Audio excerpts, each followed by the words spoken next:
Nahiya naman kayo sa inyong kapwa Pilipino. Binastos pa nila ako.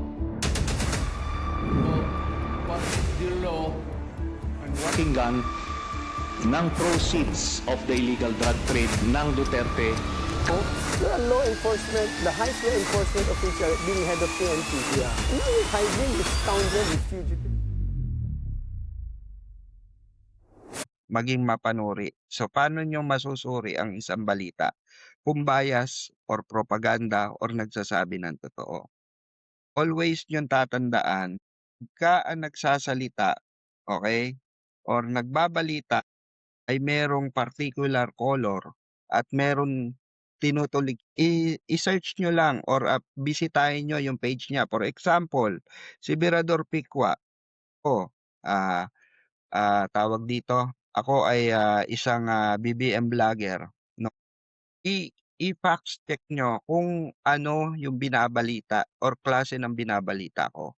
Kasi ako, pag nagbalita, meron akong inilalatag na mga solid evidence. Meron akong basis doon sa binabalita ko at binibigyan ko ng reaction. For example, bibigyan ko kayo ng example. Pag ang isang nagbabalita or vlogger or social media influencer, nagsasalita lang the usual, dinedirekta niya sa isang punto, isa lang yung pinupunto niya, isang direction, magduda ka na. Okay? Magduda ka na ron. Kung isa lang yung pinupunto niya at walang ibig sabihin natin walang pagbabago or iba ng direksyon, magduda ka na. Yan ay may pinoprotektahan. Okay?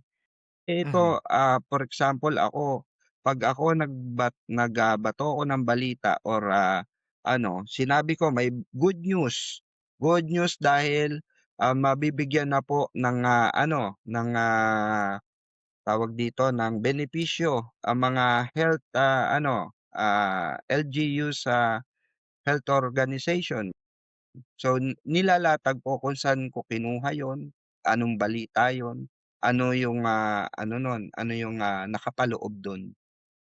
Binabasa ko 'yon at yun ay ini-spread ko talaga. Kasi nga importante na malaman ng publiko na ito meron tayong importanteng kailangan malaman. Kasi gano'n din naman ang mainstream media, eh. Binabalita nila kung ano yung puwedeng malaman ng tao, 'di ba?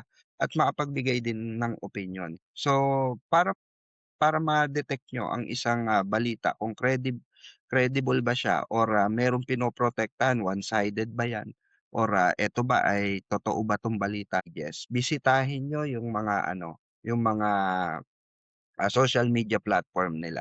Kahit ang GMA nga, ang ABS, hindi ginagawa natin, 'di ba? Kasi may mga bagay na naibalita mo ngayon, kinabukasan, contradict na yung balita mo dun sa binalita mo kahapon. Oo, may mga gano'n ako napapansin. So, mapapansin niyo rin 'yun kasi kagaya ni Ngongi, dun si Jack, 'di ba? Sir Jack. Oo, si Sir Jack, si Ngongi. Bakit siya nakasuhan? Dahil sa kalokohan din ba anong katwiran niya? Sumunod lang sa uso, 'di ba? Gusto ko lang ng na ma-viral ko, 'di ba? Uso lang, 'di ba? Totoo.